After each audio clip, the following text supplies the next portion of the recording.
जय हिंद साथियों, वंदे मातरम। भारत माता की जय। आप सभी को साधुवाद, आशीर्वाद। 3-4 दिन से लगातार बीकानेर की जो घटना है उसका जिक्र किया जा रहा है। सोशल मीडिया के माध्यम से ये समाचार हर व्यक्ति तक पहुंच रहा है। हम तक भी ये समाचार पहुंचा और बहुत सारे साथियों ने गुहार लगाई कि गुरुदेव, आप जो पहले लव जिहाद के खिलाफ कार्य करते थे वो फिर से प्रारंभ कर दीजिए। अपनी प्रतिज्ञा तोड़िए, अपना वचन तोड़िए। प्राण जाए पर वचन न जाए, यह हिंदू की मानसिकता होनी चाहिए जहां पर परमात्मा निवास करता है।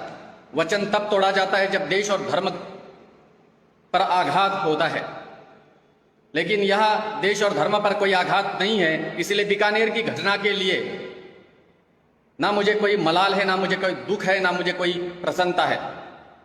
बीकानेर की घटना केवल आज की एक घटना नहीं है। हजारों ऐसी घटनाएं हो रही है और ऐसी घटनाएं अतीत काल में हुई और आज भी हो रही और कल भी ऐसी घटनाएं होती रहेगी।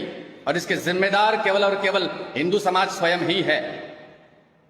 हमें अभिमान है जाट समाज पर, हमें अभिमान है हिंदू धर्म पर। हर जाति पर मैं अभिमान करता हूं, चाहे वो चमार हो, तेली हो, पटेल हो, बनिए हो, जैन हो, सिख हो, चाहे कोई भी क्यों ना हो, हम उस पर अभिमान करते हैं क्योंकि वो मेरे हिंदू का एक अंग है, हिंदू धर्म का एक अंग है। हम जाट समाज पर इसलिए ज्यादा विश्वास करते हैं, हमारी आस्था जाटों से इसलिए ज्यादा जुड़ी हुई है कि भारत के रण संग्राम में 1947 से पहले जाटों का बहुत बड़ा योगदान रहा है। और जाट रेजिमेंट भी आज हमारे हिंदुस्तान में हमारी रक्षा करती है सीमा पर। ऐसे जाटों पर हमें बहुत बड़ा अभिमान है। लेकिन दुर्भाग्य यह है कि जाट समाज में भी ये घटना घटी। इसका कारण क्या है ये सब आप जानते हैं, मैं भी जानता हूं। जो कारण आप जानते हो बताना नहीं चाहता, लेकिन फिर भी मैं 2 शब्द आपके साथ करना चाहता हूं। बहुत सारे साथी मुझ पर दबाव डाल रहे हैं कि गुरुदेव आप इस पर बोलो। मेरे बोलने से कोई नया कानून नहीं बन जाएगा, मेरे बोलने से ईश्वर धरती पर प्रकट नहीं हो जाएगा, मेरे बोलने से कोई क्रांति नहीं घटेगी। लेकिन मैं बोलूंगा कुछ तो लोग जगेंगे, मैं बोलूंगा कुछ तो लोग समझेंगे, मैं बोलूंगा तो कुछ तो परिवर्तन होगा। इसी अपेक्षा के साथ आप सभी के साथ चर्चा करता हूं मैं। लव जिहाद यह दुर्दांत घटना है, दुर्दांत शोकांतिका है, मेरे देश के लिए लगी हुई यह दीमक है, हम जानते हैं। लेकिन यह घटना तब जन्म लेती है जब आप लोग सपोर्ट करते हो अपने परिवार को। मैंने पहले बार नहीं अनेक बार कहा है कि आप अपने परिवार पर, अपने बच्चियों को, अपने बेटों को, अपने पुत्रों को, अपने पत्नी को, अपने बहनों को स्वतंत्रता दीजिए, लेकिन स्वच्छंदता बिल्कुल भी ना दो। इसके अधिकारी केवल आप है। यह जो घटना घटती लव जिहाद की, इसकी जिम्मेदारी मुसलमान पर नहीं है, मुसलमान इसका जिम्मेदार नहीं है। जिम्मेदार तुम हो हिंदू। मुसलमान तुम्हारे घर में पहुंच रहा है जबकि तुम्हें पता है कि एक लड़का मुसलमान का हमारे घर में आने के बाद हमारी ही बहन, हमारी बेटियों को, हमारी बहनों को रिश्ता लगाता है, बहनों का, बेटियों का, और वही लड़का, वही मुसलमान हमारे लड़की को ले जाकर के विवाह करता है। तो ये तुम्हारी गलती है, उस मुसलमान के, उस लड़के की गलती नहीं जो तुम्हारे घर तक पहुंचा। गलती तुम्हारी है। तुम अपराधी हो लव जिहाद के, तुम अपराधी हो। कोई मुसलमान तुम्हारे घर पर नहीं आ रहा है, कोई मुसलमान तुम्हारी बेटियों के दोरे नहीं डाल रहा। दोरे डालता है जब कोई स्त्री, जब कोई लड़की, जब कोई युवती किसी लड़के की तरफ देख करके हंसेगी। जानते हैं सारे, हंसे मतलब फंसे, हंसी मतलब फंसी। यह आज का सोशल मीडिया, यह जो प्रसार माध्यम है, ये बहुत बड़ी दुर्घटनाओं को जन्म देता है। और मैंने ये कभी देखा नहीं कि किसी मुसलमान की लड़कियां, किसी मुसलमान की युवतियां, किसी जैनियों के, किसी हिंदुओं के, किसी सिखों के चक्रव्यूह में नहीं, प्रेम में फंसी हो। कहीं पर भी नजर नहीं आता।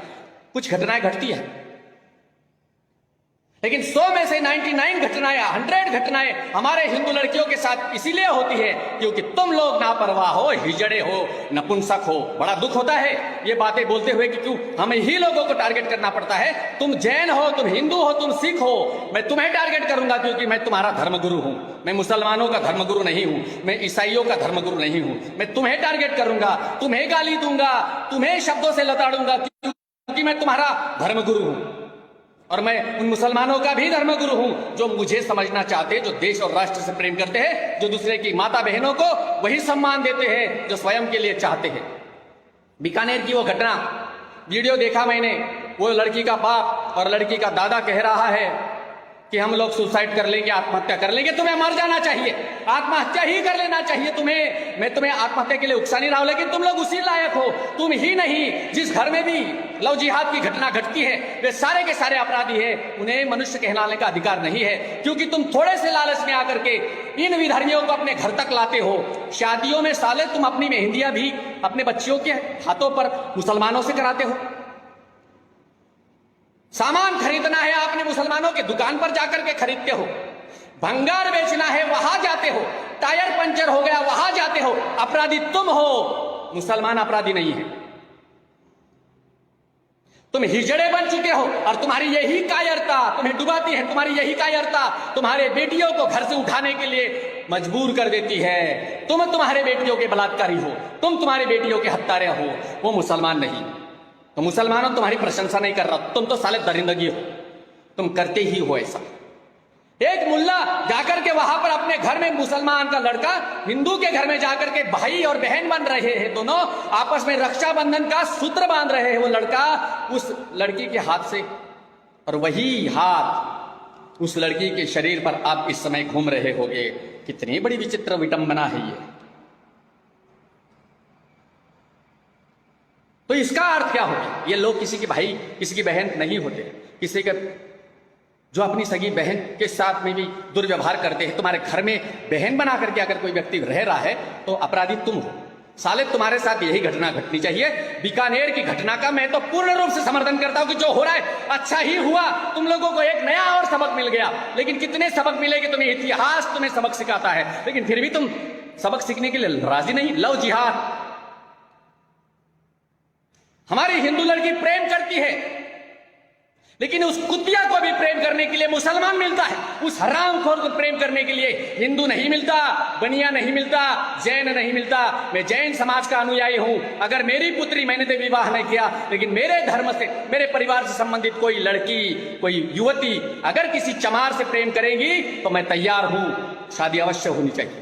अगर कोई चमार का लड़का मेरे घर आकर के मेरी बेटी को लेकर के जाता है तो मैं तैयार हूं, राजी हूं, क्योंकि वो हिंदू है। लेकिन गैर हिंदू अगर मेरे परिवार पर नजर डालेगा तो मैं उसे उसी जगह काट करके अनेक टुकड़ों में बांट करके फेंक दूंगा। ये वो भी जानता है, इसीलिए हमारे पास कोई आने का सामर्थ्य नहीं रखेगा, क्योंकि हमारी बेटियां लव करती है, लेकिन लव उन विधर्मियों से करती है। यही दुर्भाग्य है हमारा। साले दांत नहीं टूटे दूध के और साले प्रेम करने जाते हैं। और तुम हिंदू इतने नालायक हो, तुम्हारे को जगाने का जो प्रयास करता है तुम उसकी आवाज बंद करने का प्रयास करते हैं। ऐसे कई लोग देख रहा हूं मैं सोशल मीडिया में भी, साले दांत नहीं टूटे हैं और बड़ी बड़ी बातें करते हैं फेसबुक पर।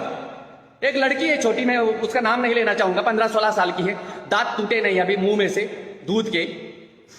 कभी झांसी की रानी बन करके आती है, कभी गेटअप बना करके आती, कभी भगवा पहन करके आती है।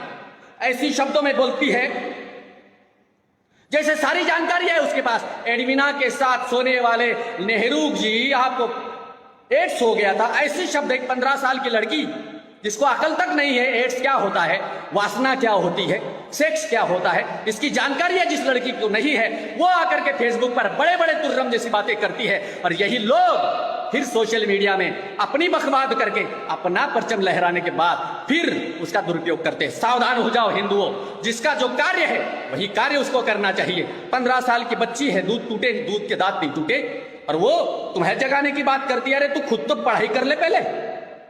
मैं सन्यासी हूं, मेरा धर्म है आपको जगाना, मेरा धर्म है यही राष्ट्र नीति जागृत करना, मेरा कार्य वो मैं करूंगा। लेकिन तुम लोग मूर्ख हो, ऐसे लोगों के अकाउंट पर जाकर के उन्हें प्रमोट करते, उनके वीडियो शेयर करते, उनके फोटो शेयर करते। ऐसे कई बकवाद लोग देख रहा हूं मैं, जिनके वजह से इन्हें केवल अपना नाम चाहिए। ये ऐसे मुद्दे पर हाथ नहीं डालेंगे।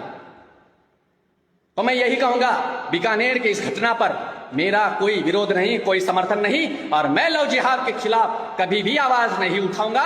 ये मेरा भाषण केवल इसलिए है क्योंकि दिल की आग है और आपको मैं समझाना चाहता हूं। मैं ये नहीं बोलता कि बीकानेर की उस लड़की को न्याय, अरे न्याय क्या, अन्याय हुआ ही नहीं उसके साथ। कैसा अन्याय, कैसा न्याय। महंत हर्षद भारती स्वामी जी वंदे मातरम, उसके साथ कोई न्याय, उसका बाप बोलता है कि न्याय मिलना चाहिए मेरी बेटी को, हमको न्याय मिलना चाहिए। कैसा न्याय, अपराधी तू है।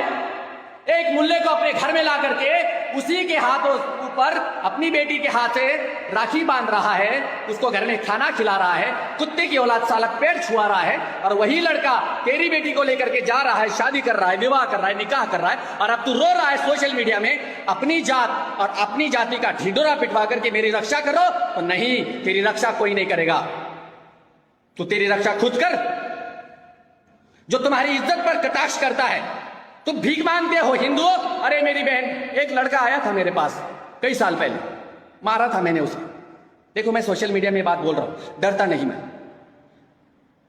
मेरे पास आया, गुरुदेव मेरे बहन का बलात्कार हो गया था, बिहार की घटना है, मेरी मदद करो, मेरी रक्षा करो। लड़का बड़ा पहलवान, अब उसके साथ क्या करना चाहिए? मैंने 2 लात मारी पहले तो उसके सीने पर, कहा कि अब तेरे में मादा नहीं है बहन की बलात्कार का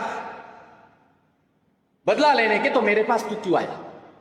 भोसड़ी के मुश्ताक अहमद, तेरी मैया उधर जाकर के खुदवा भोसड़ी के, यहां पर मेरे लाइव पर नहीं आना, मादर चोत, समझना मैं हिंदुओं का जगह था। तेरी सालों तुम लोग अपनी मरवाओ मत मुझसे, ये बाबा बड़ा सही नहीं है, ध्यान रखना। मेरे से लड़ने की औकात तुम्हारी किसी के भी नहीं है, सामने आ जाए ना तो टुकड़ों में बांट दूं तुम्हें। साले गद्दारों, हिंदुओं के घर में जाकर के उनकी बहन बेटियों पर बुरी नजर डालते हो क्या? तुम तुम्हारी बहन के साथ सोने का प्रयास करो, ये सोते हो तुम, अपनी बहन के साथ सोते, अपनी मां के साथ सोते, हलाला कर देते। अभी अभी की घटना है, 4 दिन पहले एक मौलाना है, मुल्ला है, पता नहीं, अपनी ही बेटी के साथ शादी कर ली, बच्चा पैदा हुआ। अबे अपनी ही बेटी से बच्चा पैदा कर दिया तूने, अब वो बेटी जो बच्चा पैदा हुआ, तू कौन हो गया? उसका बाप, और बेटी होने के नाते तू उसका नाना हो गया। हरामखोर, तुम हमें ज्ञान सिखाओगे? तुम्हें कोई छत्रपति शिवाजी नहीं मिला इस कलयुग में, तुम्हें कोई खूंखार आदमी नहीं मिला इस कलयुग में, तुम्हें म्यांमार जैसा विराथू नहीं मिला, इसीलिए तुम बौखला गए हो। याद रखना, तुम्हारा अंत अब निश्चित है, कैसे होगा वो वक्त तय करेगा, बताएगा, और अंत निश्चित होगा तुम्हारा। लेकिन बोलेंगे नहीं और बताएंगे भी नहीं कि कैसे होगा, लेकिन होगा, क्योंकि अति सर्वत्र वर्जित, ये मेरा धर्म बताता है। तुमने अति कर दिया, घरों में घुस करके लड़कियों के साथ दुर्व्यवहार करते हो, लव जिहाद करते हो, बेशर्मो। औकात है तो मर्दों के साथ लड़ने का प्रयास करो, औकात है तो 2 हाथ सामने करो। लड़कियों के इज्जत का खिलवाड़ करके उनके प्रेम का मजाक बनाते हो, नालायकों, शर्म आनी चाहिए तुम्हें। क्या तुम्हारे संस्कार यही है? यही है तुम्हारे संस्कार, इसीलिए तुम बेटियों के साथ दुर्व्यवहार करते हो। हमारा कोई हिंदू इस प्रकार से गंदी हरकतें नहीं करता। मैं हिंदू बेटियों को, हिंदू बहनों को हर बार लगातार कहता हूं, तुम्हें प्रेम करने के लिए हिंदू नहीं मिलता क्या? रफीक शक जाकर के तेरी मैया उद्वर खुदा मादर चोत, बहनचोद साले, तुम लोग मुझे नहीं जानते, पहले मेरे बारे में स्टडी करो, मैं क्या काम करता हूं, उसके बाद सालों मेरे को गाली देना यहां। और तुम गाली दोगे तो मुझे कोई फर्क नहीं पड़ेगा, तुम्हारी मैया खुदवा दूंगा। साले फेक आईडी बना करके अपनी खुदवाने आते हो, साले दुराचारी पापियों, तुम्हारा काम क्या है हिंदुस्तान में? जब हिंदुस्तान में 1947 पर आजाद हुआ मेरा देश हिंदुस्तान, मुसलमान और हिंदुओं के नाम पर, तो तुम यहां खुदवा क्यों रहे हो? साला मेरे देश का दुर्भाग्य, यहां नेता नहीं मिला उत्कृष्ट जो मेरे देश का संचालन सही ढंग से कर सके।